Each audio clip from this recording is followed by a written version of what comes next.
کہ جو آزاد ہوتا ہے مسلمان اس کے برابر تو نہیں ہوتا تھا، غلام تو غلام ہے۔ پھر یہ کہ بہرحال اگرچہ اسلام نے آ کر رنگ و نسل کے سارے امتیازات ختم کر دیے، پھر بھی یہ ہے کہ عربوں کے اندر ایک چیز تو باقی تھی ہی۔ بہرحال وہ حبشیوں کو اپنے سے کمتر ہی سمجھتے تھے، آج بھی سمجھتے ہیں، اور یہ فرق جو ہے رنگ کا، یہ امریکہ میں ختم نہیں ہو سکا۔ وہ تعلیم کی جس انتہا پہ پہنچے ہوئے ہیں، اور جہاں تک کانسٹیٹیوشن اور لا کا تعلق ہے، ڈسکریمنیشن بہت بڑا جرم ہے امریکہ میں۔ اگر آپ رنگت کی بنیاد پر کسی کو ڈسکریمنیٹ کریں گے تو بہت بڑا جرم ہے۔ تو قانون کے، تعلیم کے، تہذیب کے سارے تقاضے پورے کرنے کے باوجود وہ جو رنگ و نسل کی جو منافرت ہے موجود ہے، اس کو ختم نہیں کیا جا سکتا۔ یہ کچھ دلی احساسات ہوتے ہیں لوگوں کے، کبھی ہو سکتی ہے۔ اس لیے میں نے آپ کو بتایا تھا کہ ایک صحابی نے ایک اسی طرح حبشی زادہ کو، حبشی کو، صحابی ہے وہ بھی، انہیں کہہ کر پکارا، یبن السودا، اے سیاہ فام عورت کے بیٹے۔ تو حضور نے فرمایا، دیکھو تمہارے اندر جاہلیت موجود ہے، ابھی تک جاہلیت موجود ہے، تمہارے اندر سے جاہلیت نہیں نکلی۔ جاہلیت کہتے ہیں اسلام سے پہلے کے حالات کو، کہ وہ ساری چیزیں ابھی تمہارے اندر موجود ہیں۔ تو یہاں پر تاکید کے طور پر، یہ نہیں کہ حضور بھی حبشی کو کمتر سمجھ رہے ہیں معاذ اللہ، لیکن یہ کہ تاکید کے طور پر کہ چاہے ایک غلام ہو اور وہ بھی حبشی ہو، سیاہ فام ہو، وہ بھی اگر خود طاقت سے امیر بن بیٹھے تو یہ میں اضافہ کر رہا ہوں، لیکن وہ کتاب و سنت کے خلاف حکم نہ دے تو اس کی اطاعت بھی لازم ہے۔ فَإِنَّهُ مَن يَعِشْ مِنكُم بَعْدِي، تو جو بھی تم میں سے میرے بعد زندہ رہے گا، فَيَرَى اخْتِلَافًا كَثِيرًا، تو وہ بہت سا اختلاف دیکھے گا، اختلافات ہوں گے۔ ظاہر بات ہے بعد میں جو آپ کو معلوم ہے ہمارے یہاں فقہی اختلافات پیدا ہوئے، اصول فقہ مختلف ہو گئے، کسی کے نزدیک حدیث ضعیف سے ضعیف ہو وہ بھی زیادہ مضبوط شمار ہوگی بنسبت اپنی رائے کے۔ آپ ایک یہ استنباط کر رہے ہیں، اصحاب الرائے ہمارے ہاں فقہا کہلاتے ہیں، جو پختہ حدیثوں سے، قرآن سے استدلال کرتے ہوئے ایک رائے قائم کرتے ہیں۔ اب ایک حدیث سامنے آ گئی، وہ حدیث ضعیف ہے، اب آیا ضعیف حدیث کو ترجیح دی جائے گی یا یہ کہ قرآن اور سنت کے نصوص سے جو کچھ مستنبط ہوا ہے اسے ترجیح دی جائے گی؟ اب اس پر جو ہے دو ہمارے ہاں پورے مسلک بن گئے۔ ایک اصحاب الرائے کہلاتے ہیں، جن کے سر خیل ہیں، سردار ہیں امام ابو حنیفہ۔ ایک اصحاب الحدیث کہلاتے ہیں، جن کے سر خیل ہیں امام مالک رحمہم اللہ، اور پھر امام شافعی ہیں، پھر امام احمد بن حنبل ہیں۔ تو یہ ایک اختلاف تو ہوگا امام ابو حنیفہ کے مابین، امام شافعی کے مابین بہت سے معاملات میں، فقہی معاملات میں اختلاف ہوگا، تو یہ اختلاف تو ہوگا۔ اچھا، اسی طریقے سے نظام سیاسی میں اختلاف ہو جائے گا۔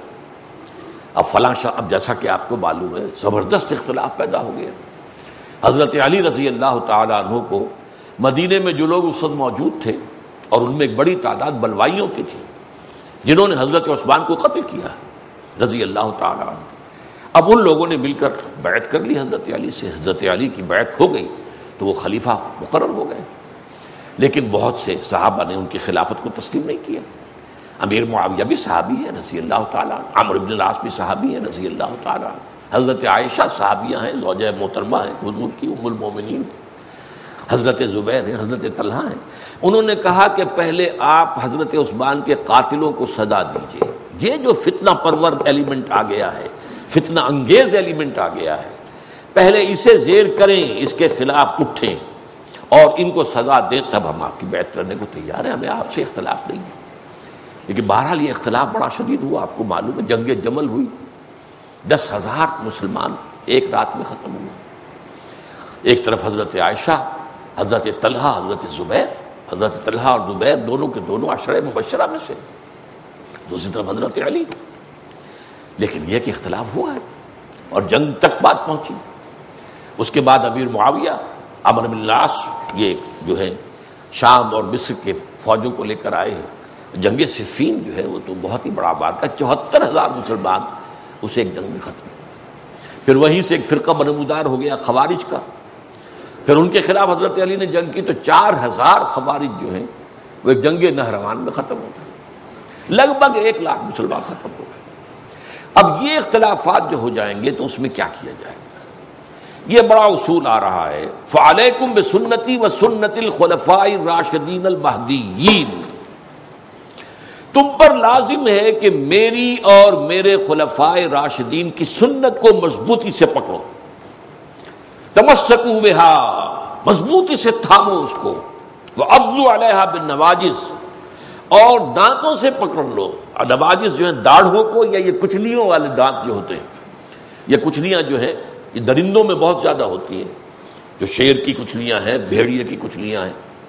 ہمارے ہاں ان کی وہ حیثیت نہیں رہی ہے، ورنہ ان حیوانات کے اندر کیونکہ انہیں زندہ گوشت پھاڑ کے کھانا ہوتا ہے، تو یہ کچلیاں جو ہوتی ہیں ان سے جب کسی چیز کو پکڑ لیتے تھے تو پھر ان کی گرفت بہت مضبوط ہوتی تھی، تو اس لیے اس طرح فرمایا کہ داڑھوں سے یا کچلیوں سے پکڑ لو ان کو، میری سنت اور میرے خلفائے راشدین المہدیین جو ہدایت یافتہ ان کی سنت، تمسکوا بہا، اسے پکڑو مضبوطی سے، وعضوا علیہا بالنواجذ، اور ان کو اپنے دانتوں سے، اپنی کچلیوں سے، اپنے داڑھوں سے مضبوطی سے پکڑو۔ اب میں یہاں ایک تو مسئلہ آپ کے سامنے لانا چاہتا ہوں کہ یہاں پر جو راشدین کا لفظ آیا ہے اس کا مفہوم کیا ہے؟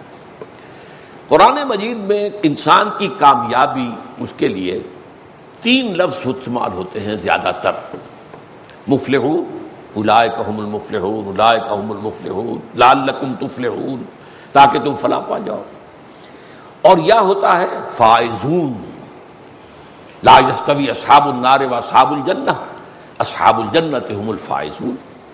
تو یہ 2 الفاظ جو ہیں مفلحون اور فائزون، فائز ہو جانا کامیابی پہ، فائز ہو گیا، اسی طریقے سے بڑے عہدے پر فائز ہو گیا، تو یہ فوز ہے۔ لیکن یہ کہ مفلحون جو ہے وہ بہت زیادہ گمبھیر لفظ ہے۔ فلاح جو ہے روحانی فلاح، اخلاقی فلاح، اور اس کا اصل مفہوم اصل میں کیا ہے کہ انسان کا ایک یہ جسد ظاہری ہے، حیوانی وجود، ایک اس کے اندر چھپا ہوا روحانی وجود ہے، وہ انا، اس پر کبھی گفتگو ہو چکی ہے، وہ انا یا خودی یا روح جو ہے در حقیقت یہ اندر چھپی ہے۔ اب آپ کی ساری توجہ جو ہے حیوانی ضروریات پر ہے، روح بیچاری سسک رہی ہے، بھوکی ہے، پیاسی ہے، اسے آپ نے کوئی غذا ہی نہیں دی، اس کی غذا ہے اللہ کا کلام، اس لیے کہ روح جو ہے اس کے بارے میں فرمائے یسألونک عن الروح قل الروح من امر ربی، یہ امر رب ہے، امر رب کے لیے کلام رب ہے، اور جسد ظاہری باطنی، جسد ظاہری حیوانی کے لیے جہاں سے یہ آیا ہے وہیں سے غذا آ رہی ہے۔ یہ جسم کہاں سے آیا؟ مٹی سے آیا، تراب سے، خلقکم من تراب، اس تراب ہی سے ہماری گندم بھی آ رہی ہے، ہمارے چاول بھی آ رہے ہیں، ہماری سبزیاں بھی آ رہی ہیں، گوشت بھی جو ہم کھاتے ہیں جانوروں کا، تو وہ گوشت بھی کس سے بنا ہے؟ سبزیوں سے، گھاس سے، چارے سے، سارا کا سارا جو سورس جو ہے ہماری ڈائٹ کا، ہماری جو ہماری ضرورت ہے جسمانی، وہ ظاہر بات ہے کہ وہی ہے جہاں سے خود ہمارے یہ اجسام آئے۔ تو یہ 2 مفلحون کا مطلب یہ کہ اندر سے اپنی اس شخصیت، باطنی شخصیت کو برآمد کرنا، جیسے کہ اپنے اس حیوانی وجود کو پھاڑ کر کوئی چیز نکالی جائے، جیسے زمین پھٹتی ہے تو اس میں سے بیج کے جو 2 پتیاں جو ہے نکلتی ہیں۔ فلق کا لفظ اس کے لیے استعمال ہوگا، فلاح، فلق، یہ ایک دوسرے کی بہت قریب ہے، فلاح، اور فلاح کہتے ہیں عربی زبان میں کاشتکار کو، وہ اپنے ہل کے جو نوک ہے اسے زمین کو پھاڑتا ہے، اس لیے فلاح۔ جو جیسے ہمارے ہاں کاشتکاروں کی تحریک جو ہے وہ چلی، کسانوں کی تحریک چلی، خاص طور پر صوبہ سرحد میں بڑے زوردار انداز میں چلی ایک زمانے میں، آج کل تو خیر اس کا وہ کوئی زور نہیں ہے، تو مصر میں اسی کو کہتے ہیں فلاحین کی تحریک۔ فلاح کون ہے؟ کسان۔ تو مفلحون وہ ہیں کہ جنہوں نے اپنے اندر سے اپنے حقیقی وجود کو نکال کر پروان چڑھایا، وہ ہے مفلحون۔ تیسرا لفظ ہے راشدون، اور یہ سب سے اونچا مقام جو کہ گویا کہ اپنی منتہائے مقصود جو انسان کا ہو سکتا ہے اس کو پہنچ گئے۔ یہ لفظ بہت کم آیا ہے قرآن، 2 مرتبہ آیا ہے، ایک تو سورہ حجرات میں صحابہ کرام کے بارے میں، وَلَكِنَّ اللَّهَ حَبَّبَ إِلَيْكُمُ الْإِيمَانَ وَزَيَّنَهُ فِي قُلُوبِكُمْ وَكَرَّهَ إِلَيْكُمُ الْكُفْرَ وَالْفُسُوقَ وَالْعِصْيَانَ أُولَئِكَ هُمُ الرَّاشِدُونَ۔ صحابہ کی یہ شان بیان کی ہے کہ ان کو اللہ تعالیٰ نے ان کے دلوں میں ایمان کو محبوب کر دیا، ایمان انہیں سب سے بڑھ کر محبوب ہے، وہ جان دے دیں گے ایمان پر، ایمان محبوب ترین ہے۔ حبب الیکم الایمان، تمہارے دلوں کے نزدیک محبوب ترین شے بنا دیا ایمان کو. وَزَيَّنَهُ فِي قُلُوبِكُمْ, تمہارے دلوں کو